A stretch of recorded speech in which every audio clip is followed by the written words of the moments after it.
If you do go on to enjoy today's video, please remember to hit that like button and of course subscribe for more content. And if you need any coins for Ultimate Team to get a head start on the game, head to the link in the description. Use the code TVM for a discount at checkout. What is going on, guys? Tim here. Welcome back to a brand new video and something that isn't going to be relevant for too much longer because this gets revealed at 6 PM. So if you're watching it after 6, how many did I get right? If you're watching it before 6, how many do you think I'll get right? And of course, if I do forget anyone that you think deserves it or rather should get it or will get it, feel free to let me know. Adam Yan up first is a player that I don't think will get it. I think he's coming from a silver card. Obviously plays for Hoffenheim. And I've not done one from every single team in the Europa League. Hoffenheim currently sit top of their group, and no disrespect to the other teams, it does look like a group that they will top with all maximum points. Sessegnon is a player that I would actually really like to see because it does give that link into English players in the Premier League. There is obviously Robert Skov that plays there as well. I think maybe like a left wing back type card for him. But either way, Hoffenheim have some decent players and some interesting prospects that they could give cards to. Pizzi is one that I would be very surprised if he didn't get it. Either Pizzi or Rafa. I've gone with Pizzi because he's the more high-profile player of the two. Benfica currently second in the group, just behind Rangers, but only on goal difference. I would imagine both of those would progress. Only Lech Poznan, I think it is, behind them, showing any form of desire to go through. Politano of Napoli is a big shout for me. I can't really think of too many more. Maybe Lozano of Napoli, but either one of those. I would like Manolas, I won't lie to you. I don't know why, though. I just can't see it happening. Napoli currently sits second. They've not got the best of form. AZ are the team that top it, and Real Sociedad are just behind. Another option of Bakayoko is potentially Napoli? No, another option of Napoli is potentially Bakayoko. This wouldn't be a great card, in my opinion. He would need several upgrades to upgrade that pace to a level that you'd be satisfied with. Moving on to Leverkusen. This was semi-revealed, of course, and it's a question of whether it's going to be Leon Bailey or whether it's going to be the player that we have coming up next. Leverkusen currently sits second behind Slavia Prague, and then, of course, ahead of Nice. So, an interesting one there.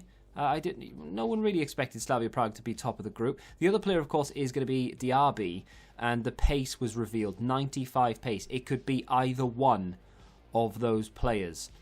I don't really care which. I suppose just for link purposes, Diaby would probably be better. So if I did pack him, there is a potential to link him into my team. Not that I'm going to, but if he does get himself some upgrades, then I would not say no. We're going to move on now to the Italian League and Milan. And I'm just trying to find out where Milan are. Milan are currently second in their group, just behind Lille. And of course, Celtic are in that group as well. We will talk about a Celtic player in just a second. I've gone for Kessie because he should have had an inform last week and they didn't give it to him. Was this the reason why? Maybe. Moving on to Villarreal and Ruben Penna. Villarreal are top of the group. 3 from 3. The rest of the teams in that group, again, no disrespect, you just expect Villarreal to fly through that group, and so far so good. 12 goals, 4 conceded, 3 wins. It looks like an okay card. It's not great. I can't say this guy's name. I'm going to say Laxalt because that's just the way that you read it.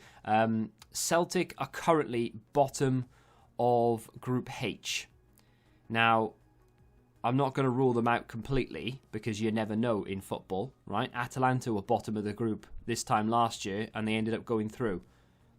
But yeah, it doesn't look great. Rangers, sorry Celtic fans, but Rangers are in a very good position.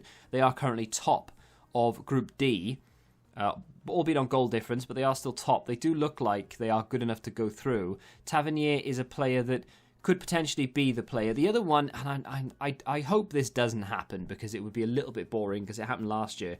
Ryan Kent is in a very decent position to get one, and the reason for this is because the pace and the rating have been revealed, and it would mean a slight upgrade to Kent's pace and then of course a slight upgrade to his rating, but it would coincide with what EA have got going on. But it's the same for Tavernier.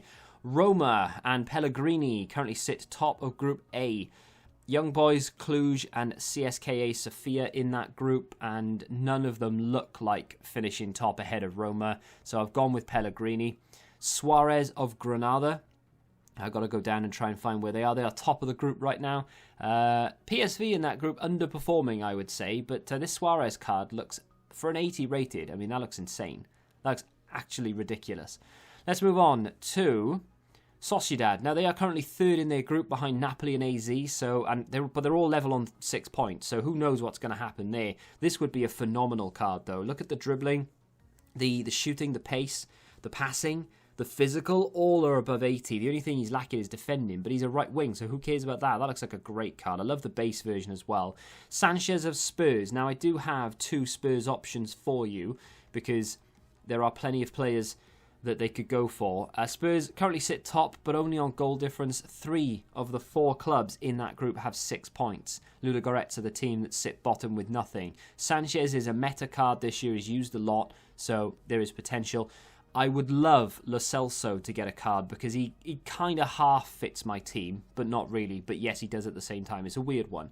But he's also a really good card. The 82 rated is very nice. This version looks decent, and he's bound to get at least 1 upgrade to an 86, so I would like that. And Ndidi is a player who's had his physical leaked, so whether it's going to be Ndidi or not, I don't know. But the physical of this card has been leaked, and many people are suggesting that it could be Leicester's Ndidi.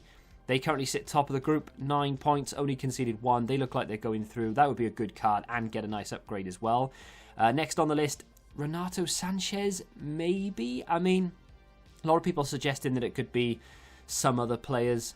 And, I mean, you know, I don't know. But if you look at the stats and you look at the meta, you look how expensive this guy's inform is, it would make an awful lot of sense if EA gave a road to the final card to Sanchez. Lille sit top of Group H above Milan. It's Celtic's group, of course.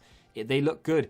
Aubameyang is our final player, and the only Arsenal player that I'm going to mention. There is potential for maybe a left back or something of that nature in there, but Aubameyang's shooting and physical have been leaked. So, well, not leaked, but they've shown the physical and the shooting, and it does look very Aubameyang-esque. So I wouldn't be surprised to see him there. And of course, they currently sit top of Group B, having won all 3 of their games. So yeah, it looks like if they do give it to Aubameyang, he will be going to a bare minimum of an 89, and you'd have to believe that Arsenal go quite far in that competition.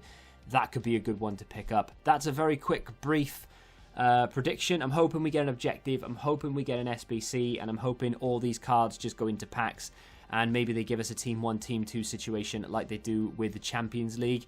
But it remains to be seen whether that will happen. If you have any suggestions, feel free to drop them in the comments. If you're watching this after 6, how many did I get right? If you have enjoyed it, though, hit the like button, subscribe to the channel if you're new, and until the next time, goodbye. Join the Betting Rebellion and find out what your football knowledge is really worth.